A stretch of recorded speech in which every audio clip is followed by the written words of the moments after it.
Hello YouTube, this is Morgan, Airspeed Prime here with my next Airspeed's Avatar Rewatch video. This one's going to be for Book 3 Fire Episode 1, The Awakening. This episode is animated by Moy Animation, so we see the end of DR Movie. They won't be doing any more episodes. JM Animation, of course, stay on board as the main studio, but we see that Book 3 opens up with a Moy Animation animated episode, and very fair to say, DR Movie, in general, there was no real problems. I think even a lot of the, you can certainly tell that there were two animation studios stuff, it's very much an early kind of book one thing. And then occasionally, there are certain episodes where you can tell that like, DR Movie had this kind of specific aspect of their style versus JM Animation.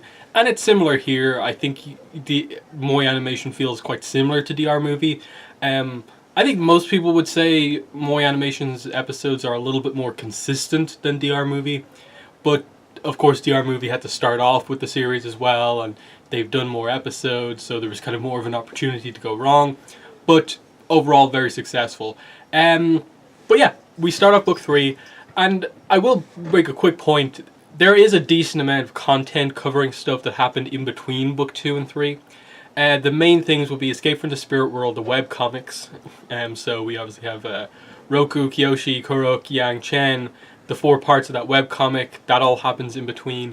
And then there is at least, I think, 3, maybe 4 stories in the Lost Adventures comic that also take place in between books. One of them is like Katara healing Aang and her thoughts on the situation. Another one, which also covers, it basically covers the more details about what Sokka explains in this episode to Aang about what they've been up to. There's one that takes place back in Ba Sing Se, which gives context to why Mei and Zuko are like immediately a couple. And I think there's one other one. But the Lost Adventures cover some of this stuff to give extra context. But yeah, really, really, really good episode here to start us off, because I like that they immediately kind of had a kind of cool down episode after the craziness of the last one. Of like, there's an acceptance of, okay, like we lost the Earth Kingdom. Now it's all about regrouping. But immediately we kind of jump back in, and the second Aang wakes up, he's basically told, we have the Water Tribe guys here. We're planning this kind of alternate version of the invasion that will include basically our team here, plus we'll gather up people that we've met along the way. We won't have the full extent of like the whole Ba Sing Se army, everyone from there, but we still have a lot of very skilled people and should be able to accomplish something because it'll be during an eclipse. There's still hope there, and obviously they bring up the idea that like, Aang is actually like the secret weapon because everyone else thinks he's dead because of what happened, but obviously he's still alive, so that's a secret that they have that they can, bring out at any time they want. But yeah, definitely just to have this really interesting arc with Aang of like he wakes up, thinks he's been captured, but then realizes, okay, we're just undercover here, and immediately him wanting to jump back into the action. And I like that Katara knows kind of how he must be feeling now, of just like he's already kind of had to deal with this whole idea of he's been gone from the world for 100 years, and some people feel that he failed them just because that happened, and now again it's kind of happened to him, but he actually did lose in this battle. So she completely gets how he must be feeling, and is just trying to say like, stick with us, and we have this kind of battle that will happen. But of course the idea that I think one of the key moments in this episode for sure is that shot where it's like Aang, Katara walks out of the room and he says, I have to restore my honor, as they cut to a shot of Zuko. Really interesting kind of idea to just have like, Aang's honor as like the avatar in terms of what the people he's kind of like, the avatar fulfills a role for the entire world. What about his honor of that duty to everyone else? And that's a really cool idea to kind of bring up, while also I suppose highlighting that Aang needs to focus on teamwork here. He shouldn't be doing it all on his own. But I do like that even when he goes off on his own to basically try and do something and gets caught up in the storm, the spirit of Roku talks to him and basically says that like, you don't need to feel like this is your fault. the reason you have this situation, you have this kind of crazy task that I've set for you, is because I failed in my life to, not stop this war before it happened. Obviously, it's a few episodes from now where we get the full context to that. But I think just Roku coming out and saying there that, like, I'm aware of how difficult the task that you've been set is, but I believe you can do it, and I believe that you will be the one to redeem me for all my mistakes and, become the avatar that everyone thinks you can be. And then, yeah, Spirit Yue as well, seeing her kind of for the first time since the finale. The only time as well. Like, I think it's really interesting that it is the only time they use Yue in this way, to just give Aang this kind of waterbending empowerment directly, and just her also believe that he can do what he needs to do. Like, I suppose the idea is that at some point, I think most fans would like Sokka to have some sort of an experience where he has some sort of a talk to Yue or something like that. It makes sense as well because Sokka has a somewhat spiritual connection in that he went to the spirit world before Aang did, which I think is always going to be a forgotten kind of plot point of just like, yeah, that episode where we were introduced all the spirit stuff, Sokka was in the spirit world, Aang wasn't. Yeah, let's just ignore that. But still, he has this connection. There should be no real problem with the idea of like Yue, coming down and at some point talking to Sokka. Now, whether or not, I suppose the full extent of like how much of Yue is left at this point, how much of her kind of her remembering her life as a human is kind of still in there. We don't know the specifics just because it's such a unique situation for her. But it would be something nice. I get maybe why they haven't done it just yet, because he's so involved with Suki, the idea of just bringing back his old kind of girlfriend who, was really only around for a short amount of time. Well, you wouldn't want to do that, but I think in the same way that they use Yue here to kind of give Aang this sense of hope, I think there should be some moment of kind of closure within that relationship of just her kind of giving Sokka that level of kind of hope at some point, or something like that. Like another kind of final kind of parting words that she's always going to be there watching over him, or something like that. It'd be a cool thing to do. They don't have to do it, but that sort of connection, how can you not do it? But still, really cool that because Yue is actually like a character now, and the moon spirit isn't just this like fish that has this connection with the moon. That no, it's actually a person, and we know her. How she can just directly empower Aang and give him basically the power to control the ocean in this kind of specific area and be that powerful at waterbending. Really, really cool moment.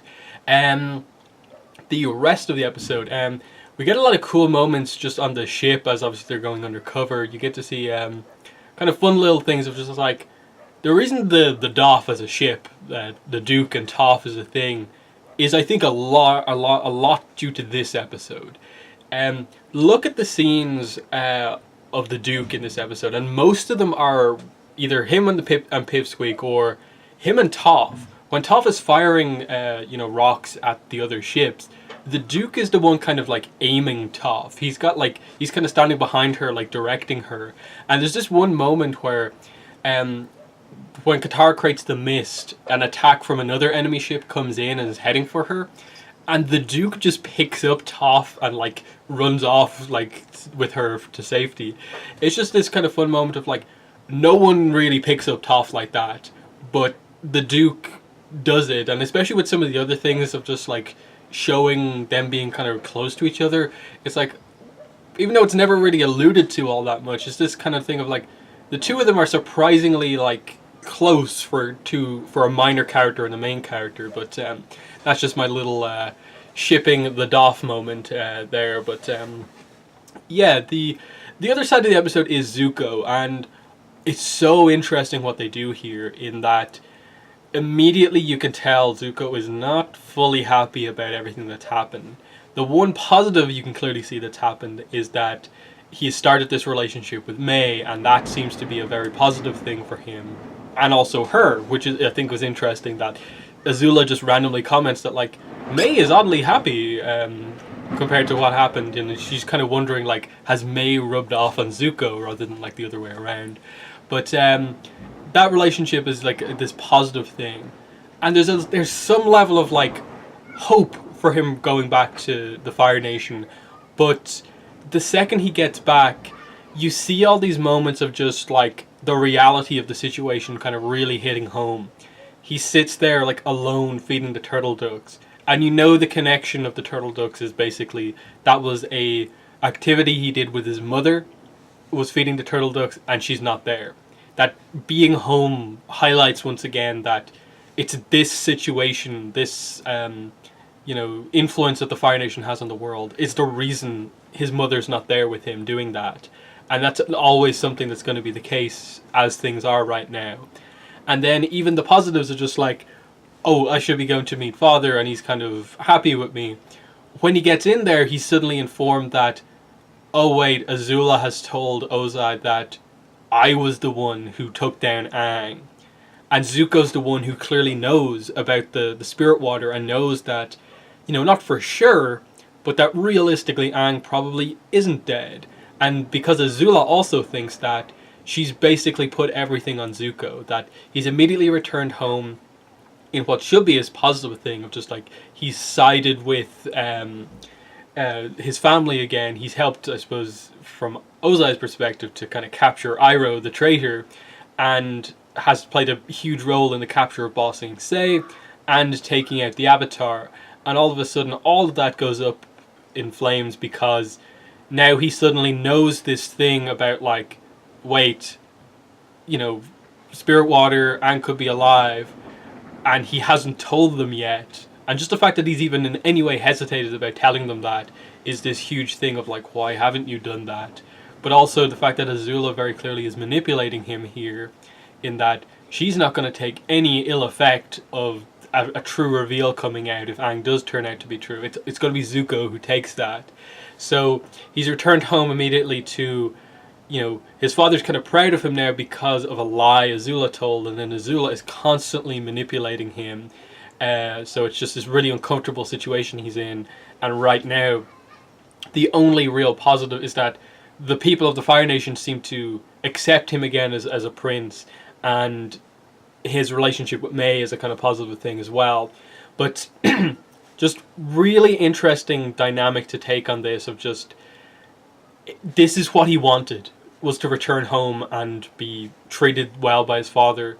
And it's kind of happening, but it's all this other stuff, the political stuff that Azula's doing to him, and the stuff that he's not telling them, and like, why isn't he telling them that there is clearly a lot of hesitation here, and especially that added on to the fact that he immediately was not particularly happy with what he did with regards to Iroh. There's so many doubts here. And it's going to be this question of, what does he do? Does he realize this is not the right thing for him and move away from the Fire Nation? Or does he try to kind of keep all these lies going and maybe do his own kind of ways of trying to like take out Aang in secret so that what Azula told as a lie is actually becomes a truth? And we obviously see what he does is that he initially takes that approach, and then gradually makes the right decision. But really interesting stuff, especially that scene of like Azula where like Zuko comes in to confront her, and she's just like, without just saying it as bluntly, she's just like, suddenly all those, positives will become a shame if it comes out that it's the truth. So she's just taken herself completely out. That she will get praise for the political stuff that she did in terms of starting key moments in terms of taking over Ba Sing Se. But this Avatar stuff, that's all on Zuko, and he will suffer for that. And especially with that being kind of like the terms of his banishment relating to the Avatar, that's going to be a huge issue with Ozai. But, what else is there to say about this episode? We end, obviously, with the team kind of being on their own, separate from everyone else. They'll meet back up with them again once the invasion is about to happen. And the idea here is that they're basically going to trek through the various fire islands as they gradually get towards the kind of main landmass of the Fire Nation, the main island. and along the way they're going to experience the regular people of the Fire Nation realize that what they're fighting is like the military, the leadership, and not the people. The people on those islands very far away from the capital, they kind of suffer just as much as like Earth Kingdom towns at the hands of the Fire Nation. Just this idea that Jet kind of struggled with, that, you know, maybe Katara Sokka had to learn earlier on in the series, they're all going to suddenly be very heavily met with the fact that the war is against the Fire Nation, but it's against the Fire Nation military, not all people from the Fire Nation, and that there are reasons for why the Fire Nation kind of believes these certain things, and why no one on the Fire Nation side is really speaking out against what's happening in this war, which is what the next episode kind of focuses on. So, really interesting dynamic that we have here. I know some people are not the biggest fans of the approach that the start of Book 3 takes, with the group kind of having this more low-key kind of episodes as we go through the Fire Nation before the invasion. I appreciate it a lot because the Fire Nation needed this development with regards to just spending time there and having the characters, you know, have a little bit of a cool down moment and have these kind of key developments in each of the episodes, and that basically every one of the main characters kind of gets like a character episode coming up. Like Aang is kind of a standout in the next episode, Katara in episode 3, Sokka episode 4, Toph obviously coming up in The Runaway and so on.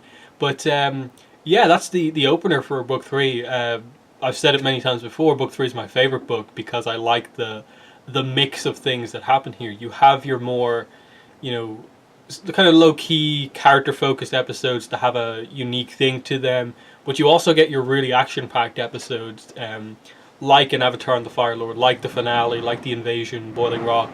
We get into some crazy stuff as we go on, and this is just a really good start to set up the idea of Aang initially was struggling with it, but he has hope again.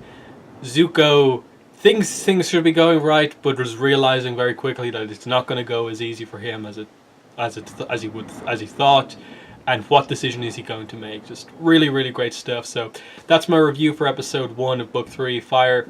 In the comments, let me know what your thoughts are on the episode, as well as what I had to say here. But yeah, that's been the video. Thanks for watching, and bye.